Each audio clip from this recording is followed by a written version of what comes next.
আজকের ভিডিওতে দেখাবো কয়েকটি অসহায় পরিবারের জীবন, যারা একটু খাবার বা বেঁচে থাকার জন্যই বসবাস করে আসছে গহীন নীরবতার চাদরে মোড়ানো এই দ্বীপে। মুখে না পাওয়ার হাসি, পেটে ক্ষুধার নিষ্ঠুর যন্ত্রণা নিয়ে বেঁচে থাকার স্বপ্ন। রান্নার কিছু নেই, সকালে কিছু খাই না। এভাবেই দিনের পর দিন কাটতে থাকে ছোট্ট মেয়ে রিয়ামনির জীবন। পড়াশোনা করার ইচ্ছে থাকলেও গহীন এই চরে নেই কোনো স্কুল, মাদ্রাসা বা জরুরি সেবা। দুর্গম এই চরটিতে 50 থেকে 60টি পরিবারের 300 থেকে 400 মানুষের বসবাস। আধুনিক যুগেও বন্ধুরা, আজকে প্রচণ্ড রোদ উঠছে। শীতের সময়ও এরকম রোদ, খুবই কষ্ট হচ্ছে, আরও কষ্ট হচ্ছে এবং ভয়ও লাগতেছে। রাস্তা নেই, এই দিকটা মানুষজন হাঁটে, কিভাবে চলাফেরা করে, এটা হচ্ছে আমার সবচেয়ে বেশি ভয় লাগছে। এই যে দেখুন কোন দিক দিয়ে হেঁটে যাচ্ছি।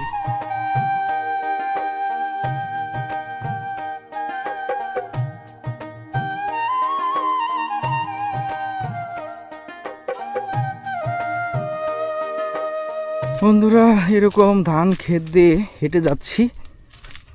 আসলে দেখুন মানুষ কত কষ্ট করে এই গহীন চরে বসবাস করে।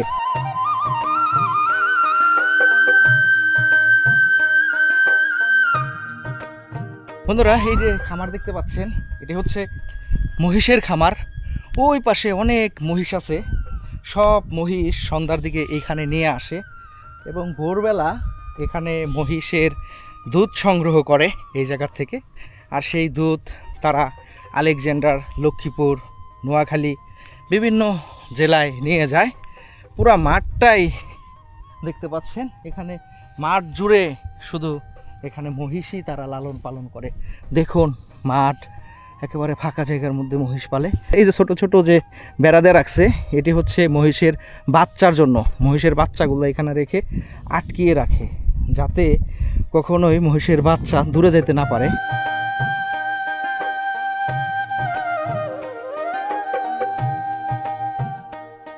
দেখুন খাল, কি যন্ত্রণা! এই খাল পাড়ি দিয়ে যেতে হবে, কাদা তো ভরবেই, আল্লাহ জানে কি অবস্থা।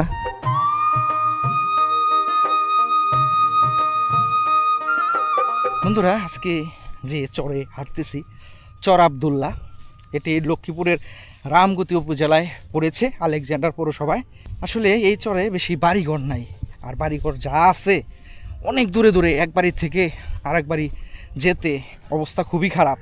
তারপরে এই যে এরকম খাল পড়বে, খালের মধ্যে যেহেতু এখন পানি নেই, তো সবচেয়ে কষ্ট হয় বর্ষার সময়। তখন বৃষ্টি থাকে, পানি থাকে।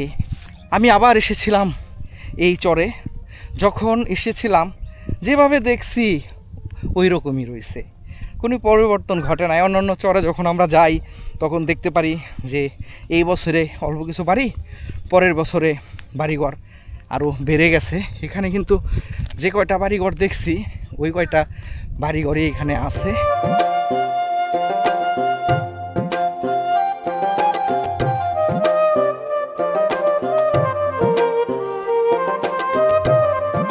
বন্ধুরা, আমরা দুর্গম চর দিয়ে হাঁটতেছি। এই যে দেখুন একটি ফাঁকা জায়গায় একটি বাড়ি, দেখুন কিভাবে থাকে মানুষজন, কিভাবে বসবাস করে। এখানে গরু রাখে রাতের বেলায়। গরু কিন্তু তারা অনেক রিস্ক করে জীবনের সাথে সংগ্রাম করে রাখে।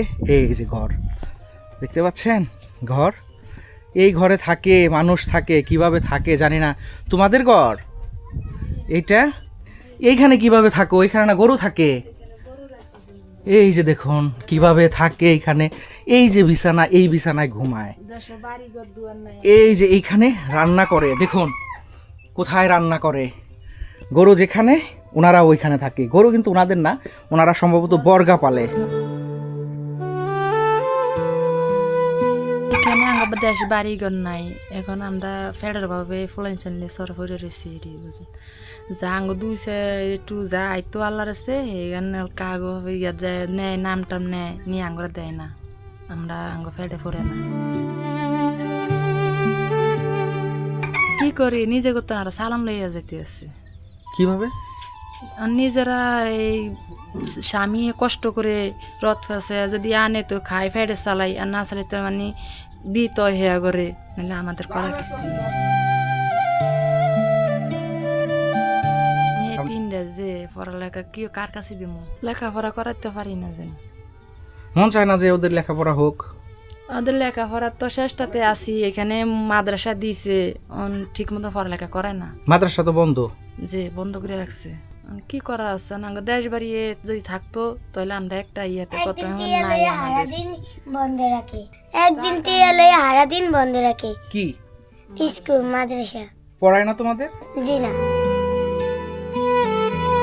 মন চায় কিন্তু বন্ধ দেয়, মেলা অনেক কষ্ট হয়।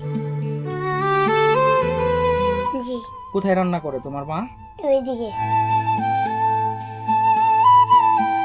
এইখানে রান্না করে?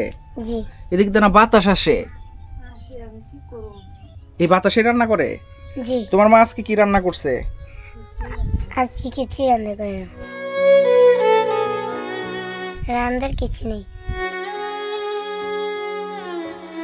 না খালাগো বাইতেন খাইছি, আসিল পান্তা ভাত, সকালে কিছু খাই না। ঘরে খাবার ছিল না? জি না।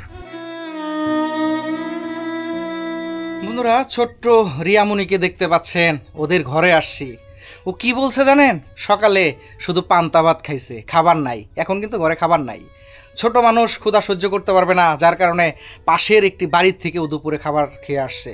ওদের ঘরে এখন খাবার নেই, ওর মা না খেয়ে রইছে।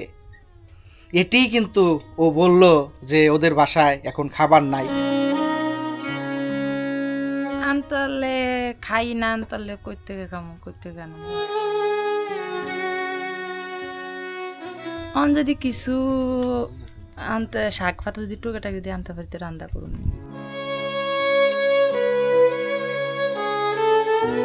কি করবো যদি কাম কাজ যদি ধান টান কাটা থাকে না যদি খৌটার মাছ দেয় তাহলে করলে কয়টা পায় আর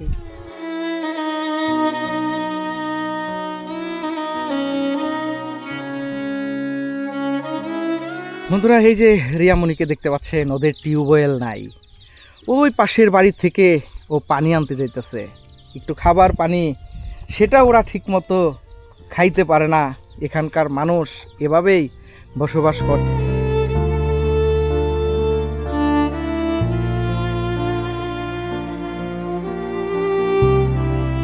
বন্ধুরা, পিচ্চি রিয়ামণিকে দেখাইলাম। রিয়ামণির মা এখানে ধান শুকাইতেছে। এই ধান কিন্তু রিয়ামণি বিভিন্ন মানুষের ক্ষেতের থেকে খুইটা খুইটা নিয়ে আসছে, টুকায়া টুকায়া নিয়ে আসছে। আইনা কিছু ধান হয়েছে, এই ধান শুকাইছে, সেদ্ধ করছে, এখন শুকাচ্ছে। আর এটি দিয়েই কিন্তু রিয়ামণিরা খাবে। দেখুন, ছোট্ট ভাঙা চড়া ঘরে ওরা থাকে, খাবারটাও ঠিক মতো থাকে না। এই যে মিষ্টি মেয়ে যে আমার জন্য পানি আনতে গেছে অনেক দূরে, সেই মেয়েটিও কত সুন্দর করে হেসে হেসে কথা বলতেছে যে আমরা লেখাপড়া করতে পারি না, আমাদের ঘরে খাবার নাই, সকালে পান্তা খাইছি, এটি বলল। তারপরও দেখুন, অভাব ঘরে, অথচ মুখের মধ্যে কত সুন্দর হাসি।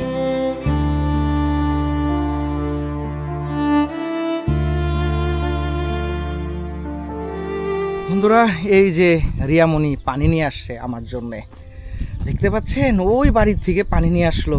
রাখো এখানে, রাখো রাখো।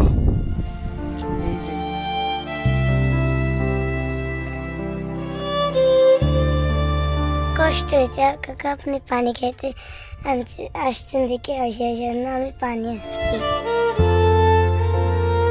বন্ধুরা দেখুন, রিয়ামণি আমার জন্য পানি নিয়ে আইছে। দুর্গম চর, পানি কিন্তু সব বাড়িতে নাই, যার কারণে আমি একটু পানি খাইতে চাইছি এই মিষ্টি মেয়ের কাছে। ওর নাম হচ্ছে রিয়ামণি। চুলগুলো দেখুন কত সুন্দর, শ্যাম্পু করতে পারে না, যার কারণে ঝুটির মতো হয়ে গেছে। এইখানকার মানুষ এভাবেই বসবাস করে। আমার জন্য পানি নিয়ে আসছে, ঠান্ডা পানি, টিউবওয়েলের পানি। আর এখানে কিন্তু টিউবওয়েলের পানি একটু নুনতা, খেয়ে মজা পাওয়া যায় না। তারপরেও কি করব, গরম তো, একটু খেতে তো হবে। আমি একটু খেয়ে নিচ্ছি।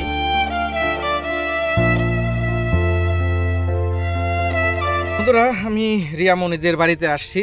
আমার অনেক তৃষ্ণা লেগেছিল, রিয়ামণি অনেক দূর হেঁটে আমার জন্য পানি নিয়ে আসছে, আমি তো ওর কাছে ঋণী হয়ে গেছি। যাই হোক, আমি রিয়ামণিকে একটু সহযোগিতা করব, রিয়ামণি হয়তো বা কিছু কিনে খেতে পারবে। না আমি এটাকে নিব না। না নাও নাও নাও। দেখতে পাচ্ছেন, ও এই টাকা নিতে চাচ্ছে না।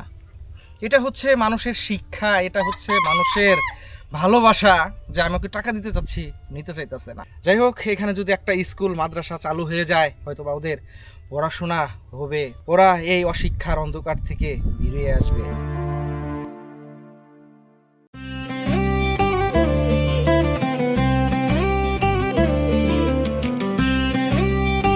বন্ধুরা, প্রায় 3টা বাজে। এখন আমাদের দুপুরে কিছু খাওয়া দাওয়া করতে হবে, তা না হলে আর হাঁটা যাবে না। যাই হোক, আমাদের সাথে ভাইয়ের আসছে, ওনারা খাওয়ার ব্যবস্থা করছে। দেখি কি খাওয়ার ব্যবস্থা করছে সেটি তো আপনাদেরকে দেখাবই। তো এখন যাচ্ছি সেই জায়গায়। বন্ধুরা দেখতে পাচ্ছেন যে এখানে মাত্র নদীর থেকে মাছ মেরে নিয়ে আসলো, পোয়া মাছ এবং ইলিশ মাছ। ভাই চাইতেছে 800 টাকা, হয়তো আরও একটু কম বেশিতে নেওয়া যাবে। যেহেতু আমরা অনেক দূরে যাব, তার কারণে মাছ নেব না, হয়তো বা ওই আঙ্কেল মাছ নেবে। আঙ্কেল মাছ নেবেন আপনি? মাছের দাম তো চায় বেশি। কত চাই? 800 টাকা। আপনার পছন্দ হয় কত? আমি তো 500 কইছিলাম। 500 দিবেন না? যে না